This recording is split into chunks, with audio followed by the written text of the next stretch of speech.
किया था कि अन्नबिय्यु औला बिल मुमिनीन मिन अनफुसिहिम, नबी मोमिनीन की जान से ज्यादा करीब हैं। क्या है? करीब है।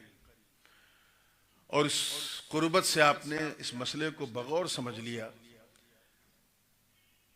कि इतने करीब हैं, इतने करीब हैं कि हाजिर भी हैं, नाजिर भी हैं।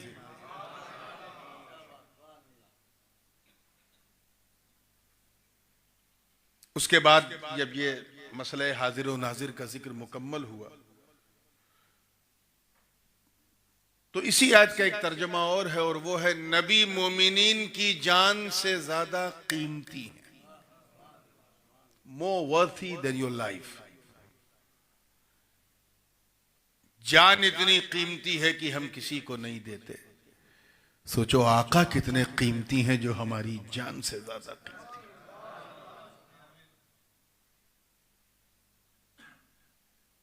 और इस उन्वान के तहत आपने ये महसूस किया कि सुन्नियत नाम है अपनी जान से ज्यादा मुस्तफा से मोहब्बत करने का, सल्लल्लाहु अलैहि वसल्लम।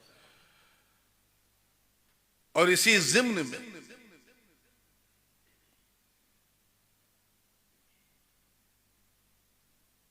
हुजूर अलैहिस्सलातु वस्सलाम का जो मीलाद पाक हुआ इस दुनिया में, आपका एक मीलाद मीलाद नूरानी है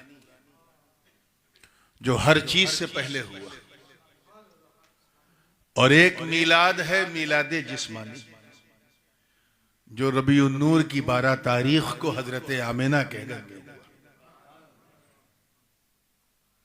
हम मीलाद जिस्मानी का जुलूस निकालते हैं, कभी कभी जिक्र मीलाद नूरानी का भी कर लेते हैं।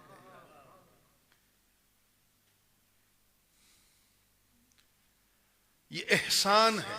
कल आपने सुना होगा, परसों गालिबन, कि मैंने कहा कि हुजूर का मीलाद सब पर एहसान खुदाबंदी है, और बिलखुसूस मोमिनीन पर तो ऐसा एहसान है कि अल्लाह ने इस एहसान को छुपाया भी नहीं, जता दिया। मैं चाह रहा हूं उससे आप कनेक्ट हो जाएं ताकि जो बात अब पहले कही जा चुकी है उसका तसलसल बना रहे। ऐसा एहसान कि ये उन्हीं के कदमों की बरकत है कि अल्लाह ने हमें खैर उम्मत का ताज अता किया। पिछली उम्मतों पर अल्लाह का अजाब आता रहा, किसी पे कम किसी पे ज्यादा, मगर हुजूर ऐसा एहसान बन के आए कि कदम रखा तो अजाब आना बंद। मैं बिल्कुल वहीं तक ले जाऊंगा जहां खत्म किया था, और उस मौके पे मैंने एक आयत पढ़ी थी, बस उसी आयत से आज की गुफ्तगू शुरू करूंगा। मैंने कुरान पाक की आयत को बतौर प्रूफ, बतौर सबूत पेश किया था कि आखिर अल्लाह का अजाब अब रुका क्यों है। तो कुरान की आयत ने बरमला ऐलान किया, मा कान अल्लाहु लियुअज़्ज़िबहुम व अंत फीहिम। अल्लाह पाक फरमा रहा है, ए महबूब, हम इन पर अल्लाह का अजाब कैसे नाजिल करें, अल्लाह का अजाब आखिर इन पर कैसे उतरे मेरे प्यारे, जब इनके बीच में आप मौजूद हो।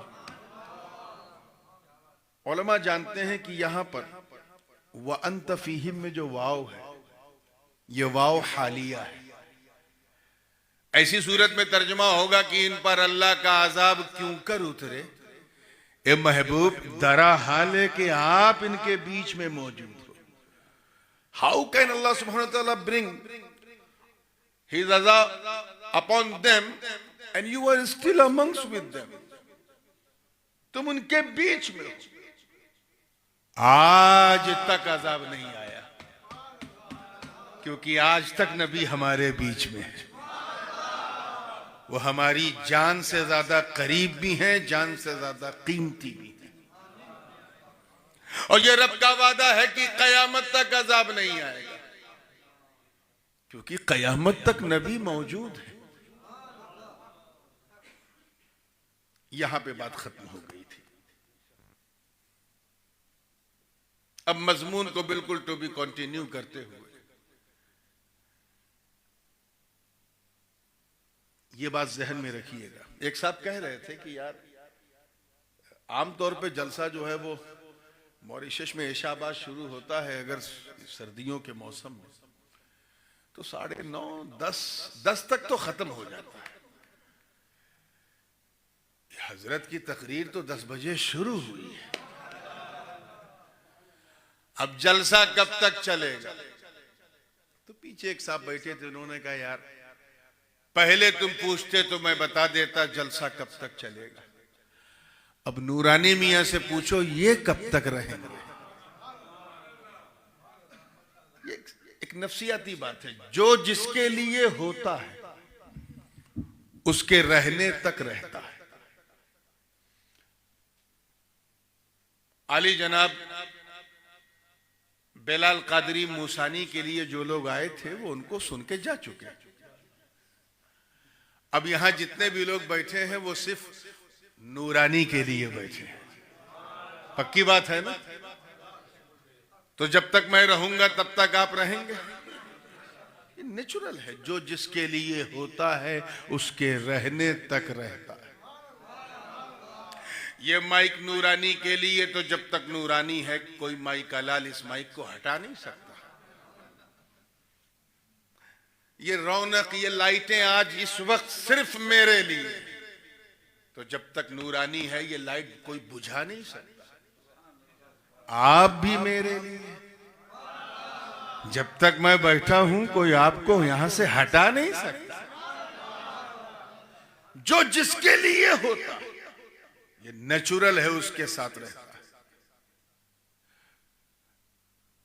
हाँ, जब मैं तकरीर करके चला जाऊं तब की बात और, तब माइक को हटा दिया जाएगा, लाउड स्पीकर को खिसका दिया जाएगा, कैमरे को बंद कर दिया जाएगा, मस्जिद लॉक हो जाएगी, उलमा अपने अपने घरों में, आप अपने अपने घरों में। उसके बाद कोई आएगा तो यहां सिर्फ सन्नाटा पाएगा। और जब सन्नाटा पाया तो पूछा भाई अभी तो बड़ी रौनक थी, बज़्म सजी थी, ये अचानक सन्नाटा कैसे हो गया? तो कहा सन्नाटा इसलिए हो गया कि जिसके लिए बज़्म सजी थी वो चला गया। जब तक वो था बज़्म सजी थी, रौनक सजी थी, वो चला गया तो सब लेके चला गया। बिला तशबीह ए महबूब अजाब आए कैसे तुम्हारी मौजूदगी। ये सूरज हमने बनाया तुम्हारे लिए, चांद तुम्हारे लिए, कहकशा तुम्हारे लिए, तारों की रोशन कंदीलें तुम्हारे लिए, आबशार के नगमे तुम्हारे लिए, कलियों की चटख तुम्हारे लिए, गुंजों की चहक तुम्हारे लिए, फूलों की महक तुम्हारे लिए, ये बरगो समर तुम्हारे लिए, शम्सो कमर तुम्हारे लिए, शजरो हजर तुम्हारे लिए, खुश्को तर तुम्हारे लिए, जमीन का फर्श तुम्हारे लिए, आसमान की बुलंदी तुम्हारे लिए, पहाड़ों की तनसीब तुम्हारे लिए, आबशार के नगमे तुम्हारे लिए, ये सारी हरियाली तुम्हारे लिए, सारी खुशहाली तुम्हारे लिए। अरे आला हजरत की जबान में कहो ना, जमीनो जमा, मकीनो मका, चुनीनो चुना, बने दो जहां, अरे हम आए यहां उठेंगे वहां। तो जब सब कुछ तुम्हारे लिए, तो जब तक तुम मौजूद हो सूरज चमकता रहेगा, क्योंकि नबी हयात है, चांद चांदनी फैलाता रहेगा, नबी हयात है, आबशार के नगमे जारी रहेंगे, क्योंकि नबी बाहयात है, सितारों की रोशन कंदीलें चलती रहेंगी, क्योंकि नबी बाहयात है, जमीन का फर्श बिछा रहेगा, क्योंकि नबी बाहयात है, आसमान का शामियाना लगा रहेगा, क्योंकि नबी बाहयात है, निज़ामे कायनात चलता रहेगा, क्योंकि नबी बोलो बाहयात है, नबी हयात है, नबी मौजूद है, नबी जिंदा। हाँ, जिस घड़ी जमीन का फर्श समेटा जाएगा, जिस घड़ी रब्बे काबा, बड़ी नाजुक बात अर्ज कर रहा हूं, संभाल के सुनिएगा, जिस घड़ी अल्लाह रब्बुल इज्जत अपने हुक्म से, अपने दस्ते कुदरत से मकीने गुंबदे खदरा को उठा लेगा, हुक्म होगा ऐ इसराफील अब सूर फूंक दो, रहमत वाले मुस्तफा ने दुनिया छोड़ दी। तो क्या समझे आप इस मिसाल से कि नबी के वजूद का नाम, नबी की हयात का नाम, नबी के एग्जिस्टेंस का नाम, नबी के अस्तित्व का नाम, नबी के जिंदा रहने का नाम निज़ामे कायनात है, और नबी के चले जाने का नाम कयामत है। अब अगर तुमसे कोई पूछे कयामत कब आएगी, तो अल्लाह ताला ने बता दिया है, बड़ा आसान जवाब है, इंदहु इल्मुस्साअह, अल्लाह ही जाने कब आएगी, बिल्कुल शॉर्ट। लेकिन एक जवाब आज यहां से सीख के जाओ, इतना जरूर कह देना, एक बात मैं जानता हूं, जब तक मेरे नबी का वजूद इस जमीन से जुड़ा हुआ, जब तक मेरे नबी का पैकर गुंबदे खजरा की आगोश में है, कुछ भी हो जाए कयामत नहीं आएगी। क्योंकि नबी कल भी जिंदा, आज भी जिंदा, कयामत तक जिंदा। तभी तो जिंदा इमाम ने पूरी जिंदगी से कहा कि या रसूल अल्लाह तू जिंदा है वल्लाह, तू जिंदा है वल्लाह, मेरी चश्मे आलम से छुप जाने वाला। बात समझ में आ रही है ना? आज खास तौर से मैंने कहा ये हयात वाले उन्वान को, ताकि लोग समझ जाएं सुन्नी वो हैं, इतने जिंदा हैं कि अपने नबी को जिंदा मानते हैं, और वो ऐसे मुर्दा हैं, उनके अकायद भी मुर्दा, नजरियात भी मुर्दा, उनकी खसलात भी मुर्दा, हरकात भी मुर्दा।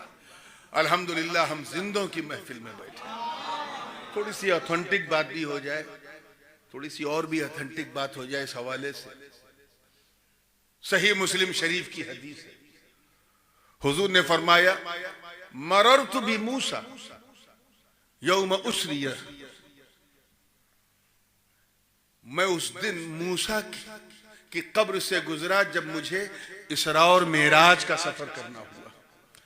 मैंने एक सुर्ख टीले के पास वहां देखा कि मूसा कान वह हुआ काइम, खड़े थे, युसल्ली फी कब्री औ कमा क़ाल रसूलुल्लाह सल्लल्लाहु अलैहि वसल्लम। मुस्लिम शरीफ सही मुस्लिम की हदीस है कि मैंने मूसा कलीमुल्लाह को देखा, उस रात देखा जिस रात मुलाकात हुई थी, महबूब की अपने मुहिब से बात हुई थी। उस रात देखा कि रास्ते में जब मैं गुजरा मूसा की कब्र से, तो देखा कि वो अपनी कब्र में नमाज पढ़ रहे हैं। क्या पढ़ रहे हैं?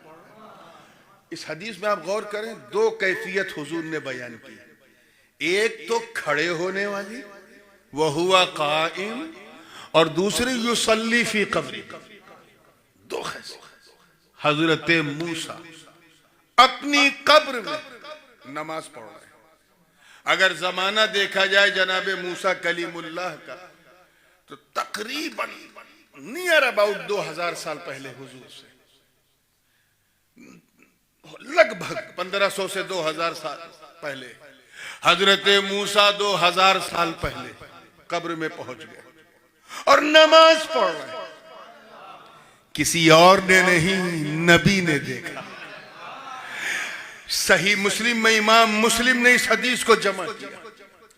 जरा इन बेवकूफों को समझाओ जो हमारे नबी के हयात के मुनकिर हैं और उन्हें मादल्ला मुर्दा कहते हैं।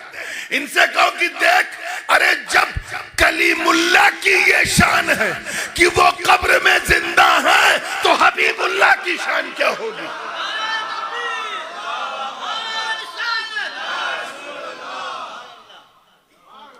उस वक्त तो ना कोई मोबाइल था, ना कोई वायरलेस था।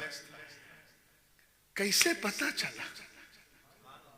बात छिड़ गई है तो थोड़ा सा ये भी सुनते चलो।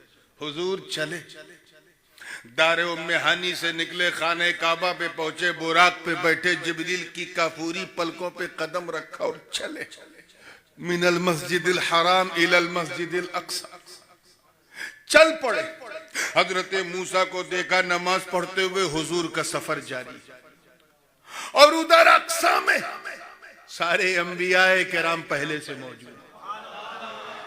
क्या मंजर रहा होगा नबियों के दरमियान। देखिए इस कैफियत को आप महसूस कर सकते हैं कि नहीं। नबियों के दरमियान क्या उस वक्त चल रहा होगा। यही ना कि ऐ नबियों चलो चलो चलो अक्सा चलो, मुस्तफा आ रहे हैं। चलो अक्सा चलो, नबी आ रहे हैं। चलो अक्सा चलो, नबियों का इमाम आ रहा है। चलो अक्सा चलो, नबियों का सुल्तान आ रहा है। हदीस में है कि हुजूर जैसे ही मस्जिद अक्सा में की तरफ पहुंचे, वहां पहुंचे, सारे नबी सब आ रहे थे। हुजूर ने इमामत की, सारे नबियों ने नमाज पढ़ा दी।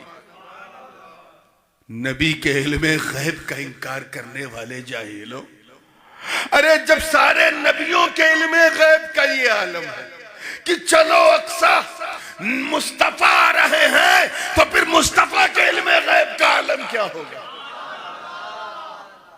इस चीज को समझने की जरूरत है। इसीलिए कहते हैं ना, फिस्क के साथ हदीस ना पढ़ा करो, इश्क के साथ पढ़ो। इमाम अहमद रजा के शहर का बरेली का सुरमा लगा के हदीस को देखो, इंशाअल्लाह ताला बात समझ में आती जाएगी। अब इस तफसील को छोड़ता हूं, फिर यहीं ज़हन रखिए और पूरी समझदारी के साथ कि नबी जिंदा, नबी, और इसीलिए तो वो हमारे दिलों के करीब है, इसीलिए तो वो हम सबके हबीब हैं, इसीलिए तो हम अहले सुन्नत। एक बात और बता दें, हम अहले सुन्नत मीलादुन नबी का जश्न मनाते हैं, वफातुन नबी का नहीं। ये बदअकीदा लोग 12 वफात कहते हैं ना, कुछ हमारे भोले भाले सुन्नी भी कह देते हैं, ना कहा करो, ये मुनासिब नहीं। हालांकि 12 रबीउल अव्वल को ही हुजूर अलैहिस्सलाम ने जाहिरी पर्दा फरमाया, लेकिन 12 वफात हम नहीं कहते, बल्कि 12 रबीउल नूर कहते हैं, 12 रबीउल अव्वल कहते हैं, ईद मिलादुन नबी कहते हैं। क्यों? क्योंकि हम जानते हैं कि मेरा नबी इस दुनिया में आया है, आने का जश्न मना रहे हैं। अभी गया कहां है जो जाने का जश्न।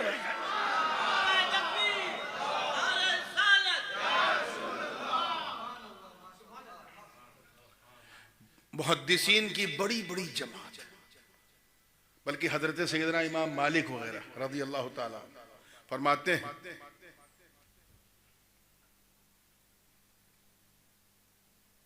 कि दुनिया में सबसे कीमती मिट्टी जो है, वो जानते हो कहां की है?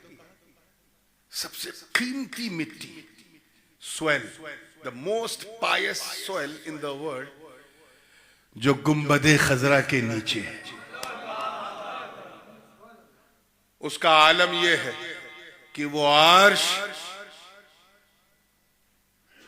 आसमान उससे भी ज्यादा बुलंद है। फिर वो मिट्टी, जिस मिट्टी से अल्लाह करे समझ जाए हुजूर की कब्र अनवर बनी है, अरे वो तो सातों आसमान से अफजल है, सिदरा से अफजल है। अब आगे और बढ़िए, आगे फरमाते हैं वो मिट्टी का हिस्सा जो नबी के जिस्म मुबारक से टच है, वो अर्शे आजम से ज्यादा कीमती। क्यों? राज ये है कि जिस चीज, जो इंसान होता है उसका खमीर वहीं होता है जहां उसकी कब्र होती है।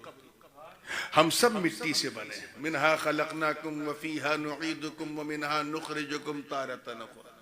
We all created by soil.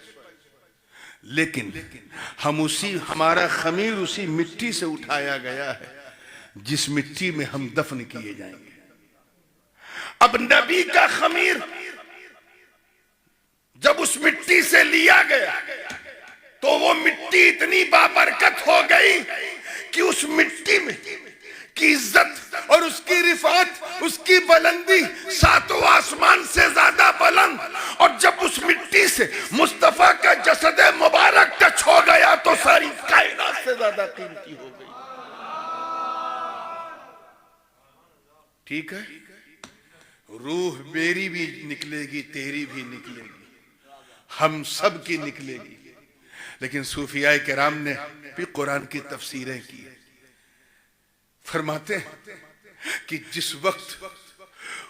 जिस वक्त हुजूर अलैहिस्सलातु वस्सलाम की रूह मुबारक उनके जिस्म मुबारक से तश्त के साथ सजा करके, चमका करके, पूरे नाजो नियाम के साथ जब वहां से उठाई गई तो सवाल ये पैदा हुआ कि इसे रखें कहां? रूहे जमीन में तो कोई ऐसी जगह नहीं है जहां रूहे पाके मुस्तफा रखी जाए। आसमान भी इस काबिल नहीं जहां रूहे पाके मुस्तफा रखी जाए। सातों आसमान में ऐसी कोई मंजिल नहीं। अब मलक फरिश्ते लेके चल रहे, कहां रखें कहां रखें? आलम नासूद भी इसके लायक नहीं, आलम मलकूत भी इसके लायक नहीं, आलम जबरूत भी इसके लायक नहीं, आलम लाहूत भी इसके लायक नहीं, आखिर रखे कहां? आलम अरवाह भी इसके लायक नहीं। मलय आला में तो सबकी रूह है, इनकी रूह कहां रखे? तो आवाज आई, अरे जा उसी जिस्म में डाल दे जहां से लेके आया। यानी कल भी मुस्तफा रूह के साथ, जिस्म के साथ, आज भी मुस्तफा रूह और जिस्म के साथ। शर्म नहीं आती? मुर्दा कहते हुए हदीस का इनकार करते हो।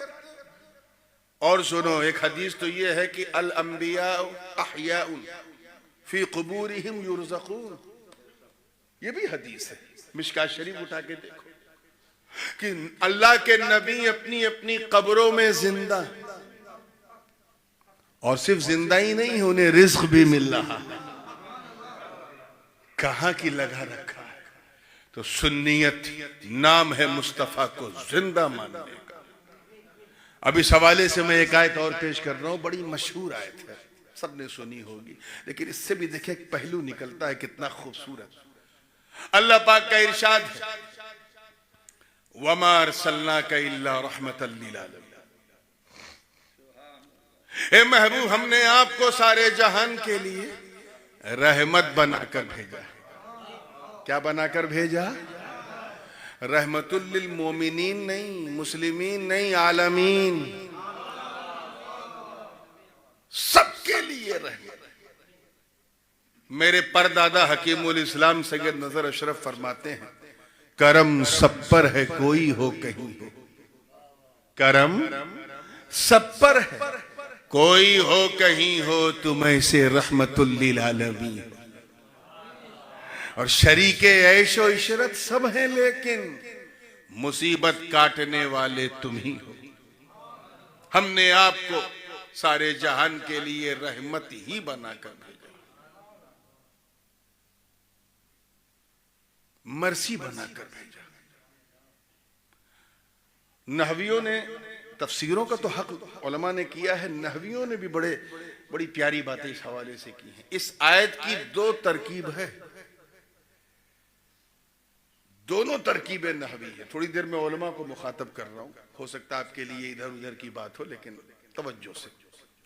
पहली तरकीब नहवी ये है कि रहमत जो है अरसला फेल से मफऊल लहू वाक़े है, यानी यहां मिन अजल का माना जो है वो छुपा है, मुकद्दर है। ऐसी सूरत में तर्जमा होगा कि ये महबूब, हमने आपको सारे जहान के लिए रहमत ही की वजह से भेजा। किस वजह से भेजा? उधर पीछे जो टेक लगा कि एक दूसरे को देख रहे हैं, वो बता दे किसके लिए भेजा? रहमत की वजह से। यहां इफादा हस, यानी ए मुस्तफा, हमने आपको रहमत ही, अल्लाह करे ये ही समझ में आ जाए, रहमत ही की वजह से भेजा। किस वजह से? अब जरा सोचो और मौका मिले तो इस्लाम के दुश्मनों को बताओ, जो हमारी आंखों में आंखें डालकर हमें डराने की कोशिश करते हैं। मौज़ियात इधर आ जाइए, उनको बताओ कि जिस कौम का, तवज्जो है आप लोगों की मेरी तरफ, जिस कौम का नबी सिर्फ रहमत की वजह से आया हो, उसके उम्मती जो है वो टेररिस्ट कैसे हो सकते हैं? How can you call them as a terrorist? उस कौम को जिस कौम का नबी सिर्फ पीस के लिए आया, सिर्फ मर्सी के लिए आया। हकीकत ये है कि नबी ही जो है वो दहशतगर्दी को मिटाने के लिए आए थे। उन बातों को मैं दोहराना नहीं चाहता जो एक दिन दो दिन पहले मैंने इस हवाले से कही। सिर्फ इस चीज को दिमाग में रखो कि the reason of arrival of holy prophet is to establish the peace. हमने आपको सिर्फ रहमत ही की वजह से भेजा, और जाहिर सी बात है कि ये अरसला फेल बता रहा है। अरसला कि उस दिन नहीं पैदा हुए, बहुत पहले बन गए थे। जैसे अगर कोई कहे कि मुझे पोर्ट लुइस से यहां भेजा, क्या ये भेजा आपके भेजे में आ रहा है ना, किसे कहते हैं भेजा गया? तो भेजा क्यों गया? क्योंकि मैं अगर कहीं पहले ना होता तो भेजा जाता। ये भेजना बता रहा है कि मैं पहले कहीं था। तीन चीजें भेजने के लिए जरूरी होती है। एक भेजने वाला, भेजने वाला नहीं होगा तो भेजेगा कौन? दूसरा आने वाला, आने वाला नहीं होगा तो भेजोगे क्या? और तीसरा पाने वाले, पाने वाला नहीं होगा तो भेजोगे किसे? इसको यूं समझे जैसे ये तीन उंगली है, ये ऊपर वाली ये भेजने वाला, ठीक है, क्या भेजने वाला, बीच में जो है वो आने वाला, और सबसे नीचे कौन है? पाने वाला, रिसीवर। भेजने वाला आने वाले की तरह नहीं, आने वाला पाने वाले की तरह नहीं। तीनों उंगलियों की साइज देखिए बराबर है नहीं। जो सबसे ऊपर है वो सबसे बड़ी है, जो उसके नीचे है वो उससे छोटी है, और जो सबसे नीचे है वो सबसे छोटी। ये तीनों एक दूसरे से ऐसे मिलती हैं, ऐसे अलग हो जाती हैं, ऐसे मिल जाती हैं, ऐसे अलग हो जाती हैं। इसमें ये जो बीच वाली है ना, द मोस्ट सिग्निफिकेंट फिंगर, इसका कनेक्शन डुअल है। ये ऊपर वाली से भी मिलती है, नीचे वाली से भी मिलती है। समझो समझो, ये ऊपर वाली से भी मिलती है और नीचे वाली। और ये नहीं कि एक बार, हाउ मेनी टाइम्स, जब चाहे खटाखट मिला के देख लो। मेरे पास कोई स्पेशल उंगली नहीं है, खटाखट नीचे वाली से ये ऊपर वाली से। और अगर दोनों से एक साथ मिलना चाहे तो ऐसे कर लो, यानी ये 1 by 1 भी मिलती है, दोनों से एक साथ मिलती है, बीच वाली।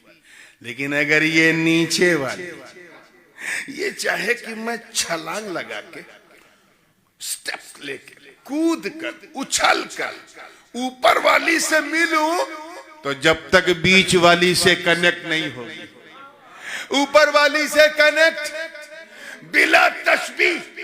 अल्लाह की जात तो ऊपर नीचे से पाक है। मैं सिर्फ समझाने के लिए कह रहा हूं, तकरीब फहम के लिए। बिला तशबीह खुदाए बुजुर्गो बरतर ने, खुदाए बुजुर्गो बरतर ने नीचे वालों की हिदायत के लिए एक बीच वाला भेजा। ट्राई टू अंडरस्टैंड, खुदाए बुजुर्गो बरतर ने नीचे वालों की हिदायत के लिए एक बीच वाला भेजा, और उसे बीच में रखा, बीच में रखा, ताकि सब समझ जाए कि ऐ मुस्तफा, आप रब और सब के बीच की कड़ी हो। बीच में इसीलिए हो ताकि लोग जान जाए कि आप ना रब की तरह हो ना सब की तरह।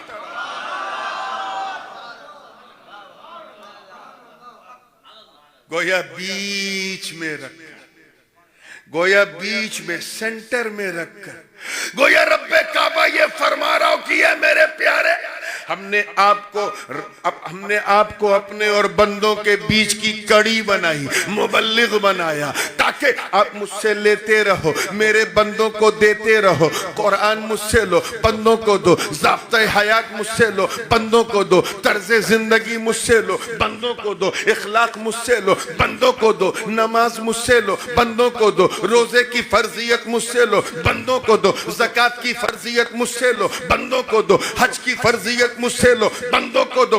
जो शरीयत मुझसे लो, बंदों को दो। तरीक़त मुझसे लो, बंदों को दो। हकीकत मुझसे लो, बंदों को दो। मार्फत मुझसे लो, बंदों को दो। जाहो जलाल मुझसे लो, बंदों को दो। फजलो कमाल मुझसे लो, बंदों को दो। हुस्नो जमाल मुझसे लो, बंदों को दो। इल्म मुझसे लो, बंदों को दो। इरफान मुझसे लो, बंदों को दो। नेमतें मुझसे लो, बंदों को दो। अज़मतें मुझसे लो, बंदों को दो। बरकतें मुझसे लो, बंदों को दो। ऐ मुस्तफा, आपको इसीलिए बीच में रखा, तवज्जो तवज्जो, ताकि आप जो चाहें वो मुझसे लेते रहो, और ऐ मेरे बंदो, तुम्हें जो चाहिए वो महबूब से लेते रहो।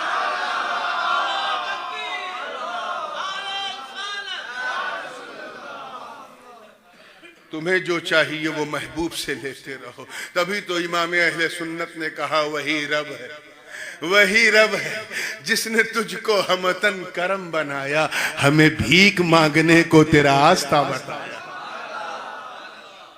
ये है सुन्नियत।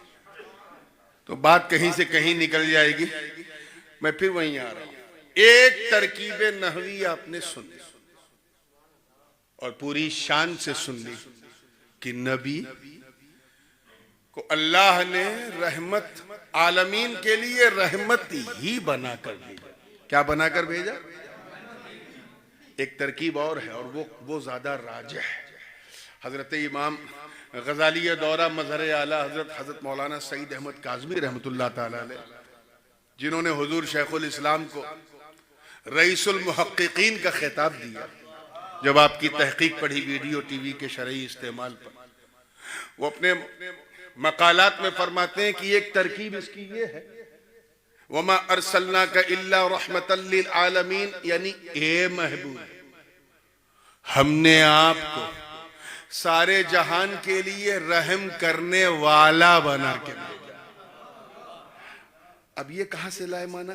फरमाया कि यहां जो रहमत है, ये अरसलनाका में जो जमीर है ना, जमीर खिताब, इस जमीर खिताब से रहमत हाल वाक़ई है, यानी ये जमीर खिताब इसका साहिब हाल है, जिसको हम जुल्हाल कहते हैं। तो वो जुल्हाल है और ये हाल है। तो ऐसी सूरत में तकदीर इबारत होगी वमा अरसलनाका इल्ला राहिमन लिल आलमीन, ए महबूब हमने आपको सारे जहान के लिए रहम करने वाला, क्या रहमत नहीं, रहम फरमाने वाला बना के। वैसे तो ये मफहूम रहमत का सबसे, और इसी की तरफ ज्यादा मुफस्सिरीन भी गए हैं कि यहाँ रहमत से मुराद रहमत करना, रहमत करना, सिर्फ रहमत नहीं, रहमत करना। तो आइए, इतना तो आप सब जानते हैं कि जब कोई चीज साबित होती है, मौलाना शमीम खुदादीन साहब उलमाए किराम माशाअल्लाह बैठे, तवज्जो चाहूंगा, जब कोई चीज साबित होती है तो अपने अगराज़ो मकासिद के साथ साबित होती है, लवाज़िमात के साथ। जैसे आप हर फूल को गुलाब नहीं कहेंगे, कहेंगे सिर्फ उसी फूल को गुलाब कहेंगे जिसमें गुलाबी रंग हो, गुलाबी सुगंध हो, गुलाबी तरंग हो, गुलाबी ऐठन हो, वो गुलाब। वो हमारे यहाँ इंडिया में बरसात के मौसम में बाज इलाकों में एक गुलाब होता है बड़ा सा, जब नाक से लगाओ तो कुछ खुशबू ही नहीं, तो उसको कहते हैं जंगली गुलाब है। ये गुलाब की तरह दिखता है लेकिन महकता नहीं। तो कुछ लोग हैं जो गुलाब की तरह दिखते हैं लेकिन नाक से लगाओ तो समझ में आ जाता है, वो गुलाब की तरह महकते नहीं। लगता है मौलाना पहुंच गए, माशाअल्लाह। ऐसे हम हर मदरसे से पढ़े को, कोई मदरसे में 10 साल खाली रोटी खा रहा उसे आलिम नहीं कहेंगे। आलिम उसी को कहेंगे जिसने मुरव्वजा दरसे निजामिया से के तहत फारसी की पहली से लेके सहीहुल बुखारी तक पढ़ा हो, उसी को हम आलिमे बोलिए। अब अगर हमने किसी को आलिम कह दिया, ए मौलाना, ए आलिम साहब, ए मौलाना साहब, अब अगर कह दिया तो फिर उनसे ये पूछने की जरूरत नहीं है कि आपने क्या पढ़ा। मौलाना कह दिया, समझ गए वो सब पढ़ा होगा जो मौलाना पढ़ते हैं। ऐसे ही किसी फूल को अगर हमने कहा ये गुलाब है, तो अब उससे सूंघने की जरूरत नहीं है, गुलाब कह दिया समझ गए इसमें गुलाबी रंग है तो गुलाबी सुगंध भी होगी, बिला तशबीह। ऐसे ही जब अल्लाह ने अपने महबूब को रहम करने वाला बना के भेजा, सल्लल्लाहु अलैहि वसल्लम, रहम करने वाला, तो रहम करने के लिए जो चीज जरूरी है, जो चीज जरूरी है वो हुजूर में होना जरूरी है। समझो, यही पंच लाइन है सुन्नियत क्या है। जो चीज रहम करने के लिए जरूरी वो मेरे आका में होना, और अगर वो चीज होगी नहीं तो हुजूर रहम करने वाले में। मगर ये बात मुल्ला ने नहीं अल्लाह ने कही है, तुम रहम करने वाले हो, तो अब रहम करने के लिए जो चीज जरूरी वो सब मेरे नबी में मौजूद है। आपकी आसानी के लिए बता दूं कि रहम करने के लिए सबसे ज्यादा जरूरी ये है, मौलाना, पॉइंट टू बी नोटेड, कि रहम करने वाला जिंदा हो। मुर्दा किसी पे रहम नहीं करता। ये लोग जो कहते हैं ना कि मुर्दा कहाँ किसी पे रहम करता है, मुर्दा, वो सही कहते हैं, गलत नहीं कहते हैं। मुर्दे वाकई किसी पे रहम नहीं करते। अरे हम कब औलिया अल्लाह को मुर्दा कहते? मेरा गौस जब जमीन पर था तब भी जिंदा, आज जमीन में है तब भी जिंदा। तो रहम करने के लिए जिंदा होना जरूरी है। जिंदा नहीं होगा तो रहम नहीं कर सकता। अरे यार, आज मैं जा रहा था शमीम के साथ, तो एक लंगड़ाते एक बेगर भिखारी आया और उन्होंने कितना दिया वो नहीं मालूम, लेकिन दे दिया। वो क्या समझ के मेरे पास आया था, मुर्दा या जिंदा? हाँ, इतनी तो अकल उसको भी थी कि किससे मांगे किससे ना मांगे। वो जिंदा समझ के आया था। मुर्दा कहीं कार चलाएगा? आया, मैंने उसकी कंडीशन को देखा, दे दिया, वो चला गया। वो जरूरतमंद था, उसकी जरूरत को मैंने पूरी किया क्योंकि मैं जिंदा था। लेन देन भी जिंदो ही में होती, लेन देन भी जिंदों में होती। इधर हम फातिहा कर रहे हैं, मुर्दे को नहीं।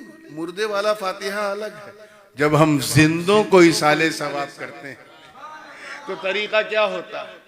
हम यहाँ पर फातिहा, कुरान पाक पढ़ा, नाते पाक पढ़ी, तकरीरें किया, सब इकट्ठा किया और भेज दिया गौस पाक को, भेज दिया गरीब नवाज को, भेज दिया मखदूम समनानी को। इधर हम जिंदा थे, हमने भेजा, उधर वो जिंदा थे, उन्होंने रिसीव किया।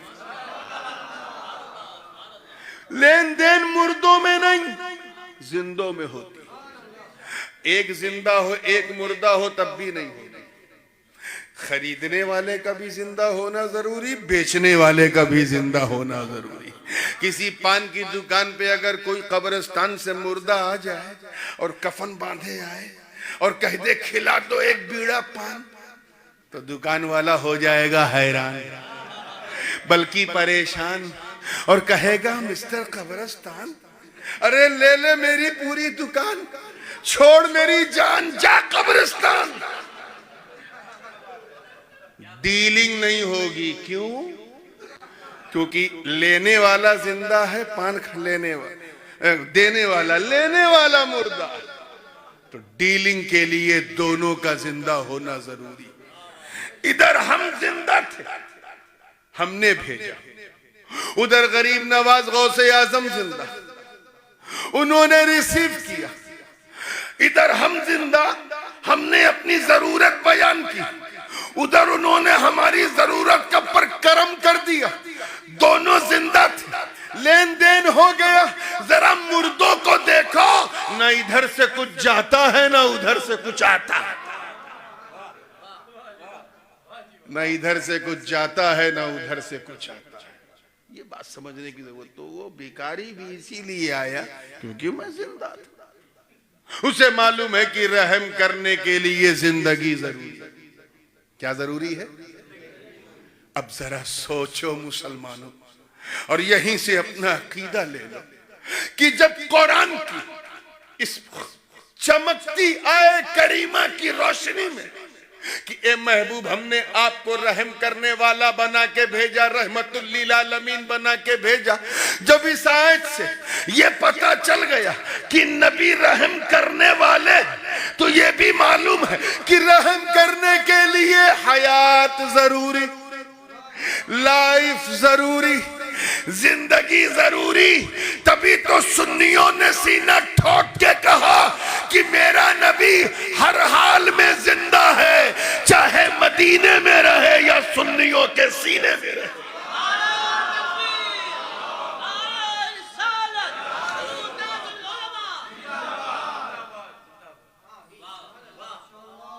अब आइए कदम और आगे बढ़ते हैं। रहम करने के लिए एक चीज और जरूरी है। सिर्फ जिंदा रहने से काम नहीं चलता, जरूरी है बट इट्स नॉट सफिशिएंट। सिर्फ जिंदा रहने से काम नहीं चलेगा। अरे एक डॉक्टर के पास एक मरीज आया, patient came to meet doctor and he was sick, ill. उसने कहा डॉक्टर साहब मैं बीमार हूं, मेरा इलाज कर दीजिए।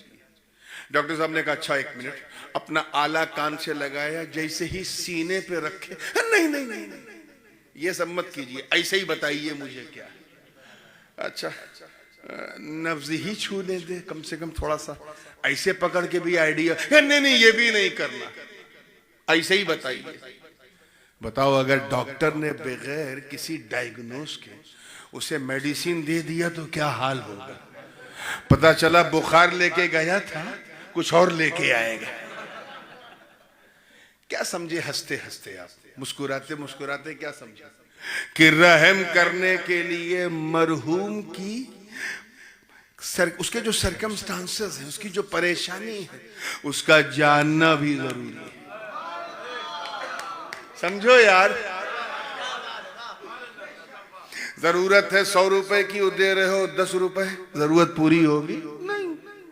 रहम करने के लिए जानकारी जरूरी, रहम करने के लिए खबर जरूरी, रहम करने के लिए इत्तला जरूरी, रहम करने के लिए डायग्नोसिस जरूरी। और मेरा नबी रहमतुल लिल आलमीन है। हम समझ गए वो जिंदा तो हैं, वो हमें जानते भी हैं, पहचानते भी हैं। यही तो मेरे नबी का इल्मे गैब है जो इस आयत से साबित होता है कि ऐ मुस्तफा आप रहमतुल लिल आलमीन हो और रहम करने के लिए जानना जरूरी है। किसके दर्द में, किसके सीने में कैसा दर्द है मुस्तफा जानते हैं। कौन कैसा महसूस कर रहा है कोई जाने ना जाने, आका जानते हैं। हुदूद आलम सिदरा हुजूर जानते हैं, जानते हैं। और इसीलिए तो जरूरत पूरी करते हैं क्योंकि रहमतुल लिल आलमीन, इल्मे गैबे पाके मुस्तफा यही। एक हदीस बड़ी मेहनत से ढूंढ के लाए थे ये लोग, बड़ी मेहनत से।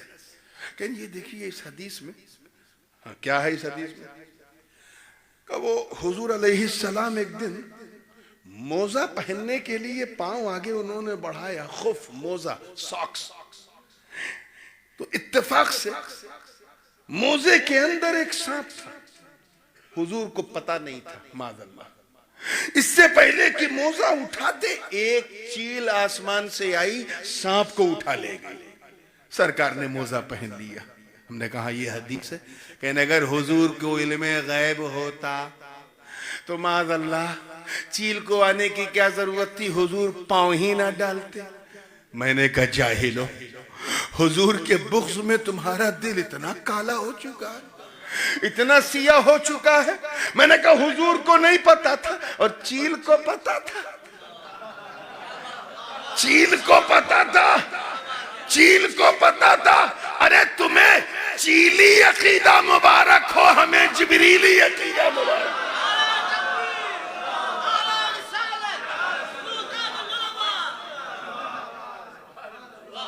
ऐसा नहीं कि वो सांप दिख रहा था, उस मोजे में लिपटा छुपा था, आंख वाले भी नहीं देख सकते।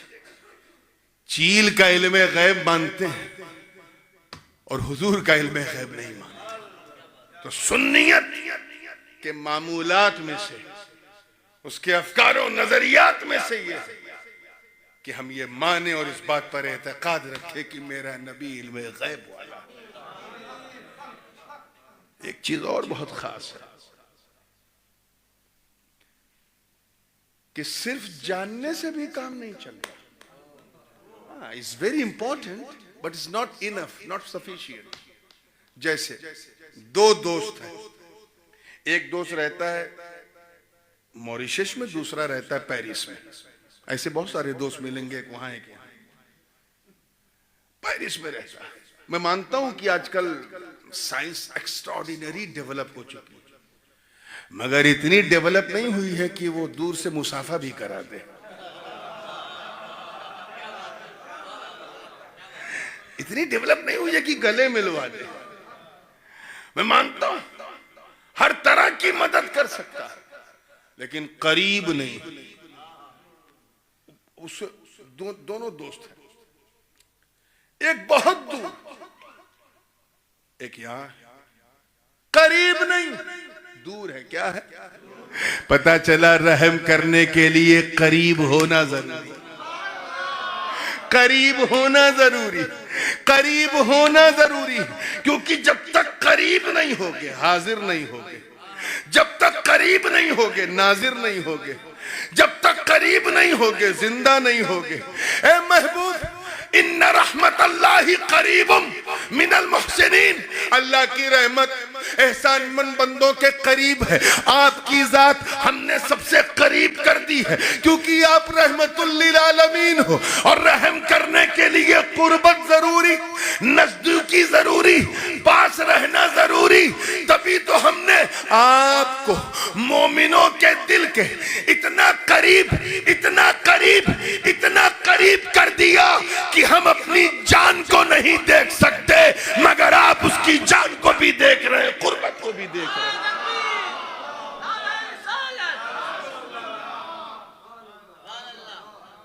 और सुनिए, ये भी काफी नहीं। दो दोस्त हैं, करीब भी हैं, आपस में एक दूसरे को देख रहे हैं या दूर हैं, जो भी आप मान लीजिए। लेकिन प्रॉब्लम क्या है? एक को यहां की ऑनरेबल सुप्रीम कोर्ट ने सजाए मौत सुना दी। अब दूसरा दोस्त उसकी मदद कर पाएगा? उसने सोचा यार नीचे की कोर्ट होती तो आगे बढ़ जाते, लोअर कोर्ट होती तो अपर कोर्ट में हम अपील कर देते, हाई कोर्ट चले जाते, ये सुप्रीम कोर्ट में कैसे जाएंगे? इससे बड़ी तो कोर्ट है ही नहीं। अब क्या करें? वो सीना पीट रहा है, जिंदा है लेकिन मदद नहीं कर पा रहा, जिंदा है लेकिन मदद नहीं कर पा रहा। उसे परेशानी मालूम है दोस्त की, जानता है, फिर भी मदद नहीं कर पा रहा। बिल्कुल दोस्त के पास है, करीब है, फिर भी मदद नहीं कर पा रहा। क्यों? क्योंकि मामला इख्तियार के बाहर है, मामला कंट्रोल के बाहर है, मामला ताकत के बाहर, मामला कुदरत के बाहर है।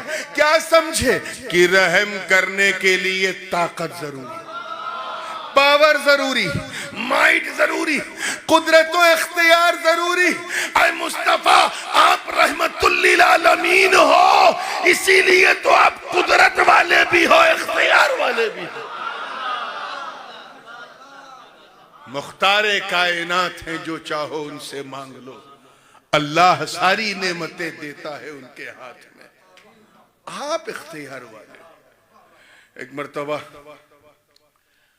किसी जगह पे सुन्नी और गैर सुन्नी लोगों का, देखिए जो सुन्नी ना, हम बड़ा आसान हो गया आजकल ये कह देना, अरे यार ये फातिहा नहीं करता, ये सुन्नी नहीं। ऐसा नहीं, मैं इस पर इंशाअल्लाह ताला अगले दिनों में बोलूंगा, अलामत सुन्नियत।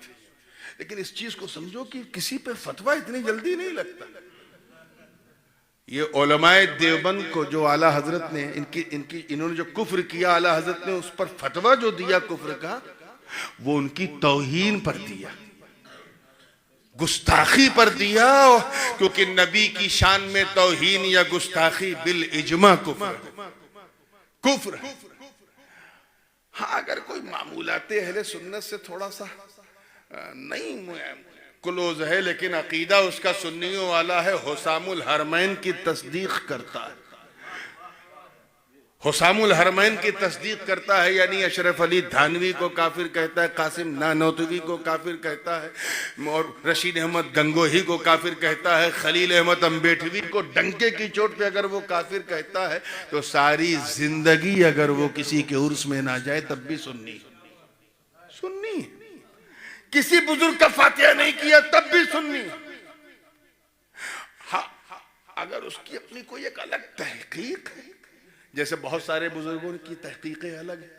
हजरत अब्दुल्ला इब्ने अब्बास की तहकीक ये है कि हुजूर ने अपनी माथे की आंख से अल्लाह को देखा मेराज की रात, और उम्मुल मोमिनीन सैयदा तैयबा आयशा सिद्दीका रज़ी अल्लाह ताला अन्हा, उनकी तहकीक ये है कि हुजूर ने अपनी माथे की आंख से खुदा को नहीं देखा। दोनों सहाबी हैं, तो क्या एक को कहोगे गैर सुन्नी? उन मामलात में न उलझो जिनका ताल्लुक जरूरियाते दीन से न हो। ये यूं कह लीजिए, उन मामलात में न उलझो जिनका ताल्लुक किसी ऐसी चीज से नहीं है जिससे गुस्ताखी की बू आए। इसीलिए जब तक बंदा गुस्ताख ना हो, हम उसे काफिर नहीं कहते। हम उन सारे शियों को काफिर कहते हैं जो गुस्ताख हैं, हम उन सारे वहाबियों को काफिर कहते हैं जो गुस्ताख हैं, हम उन सारे देवबंदियों को काफिर कहते हैं जो गुस्ताख हैं।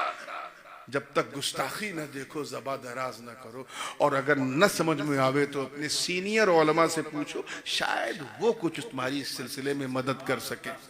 तो ये इस खेल को बंद करना होगा, वरना तुम्हारी दास्ता भी ना होगी दास्तानों में। आज उनकी उन बदअकीदों की यूनिटी देखो। हमारे स्टूडेंट उनके मदरसों में जा रहे हैं पढ़ने के लिए, हम उनको ऑनलाइन सुन रहे हैं क्योंकि वो एक दूसरे की टांग नहीं खींचते। तो अल्लाह ताला हम सबको हिदायत अता फरमाए। मैं इंशाअल्लाह ताला इस मजमून को, जो भी मैंने मुख्तसर में कहा, इसे किसी मौके पे थोड़ा सा अच्छा लगे और कंक्लूजन हो खिताब का, तो मैं उसमें ये बात जरूर इंशाअल्लाह करूंगा। अभी सिवा ये जान करके उठे, क्योंकि वक्त पूरा हो गया है, कि नबी जिंदा भी है, नबी इल्मे गैब वाले भी हैं, नबी कुदरत व इख्तियार वाले भी हैं, और नबी हाजिर व नाजिर भी है ना। वो बात मैंने शुरू की थी, लेकिन इंशाअल्लाह फिर टू बी कंटिन्यूड करते हुए इस मजमून को इंशाअल्लाह आगे बढ़ाऊंगा। आज मुझे अंदाजा था गुफ्तगू लंबी हो जाएगी, 1 घंटे से ज्यादा, इसीलिए मैंने नात भी नहीं पढ़ी थी, क्योंकि माशाअल्लाह सरापा आपने तरन्नुम का पूरा मुजाहिरा सुन लिया है। इंशाअल्लाह ताला कल कहाँ है, जहां भी आप लोगों को कल आना है, बिल्कुल मजमून को इसी के आगे बढ़ा के इंशाअल्लाह ताला इत्तेहाद की दावत, मोहब्बत की दावत। अब जो खास चीज है जो सुन्नी को गैर सुन्नी से अलग कर देती है, वो है इश्क मुस्तफ़ा। क्या है? इश्क मुस्तफ़ा। इंशाअल्लाह मौका रहा तो कल इस पर सैर हासिल गुफ्तगू होगी। व आखिर दावाना अनिल हम्दुलिल्लाह।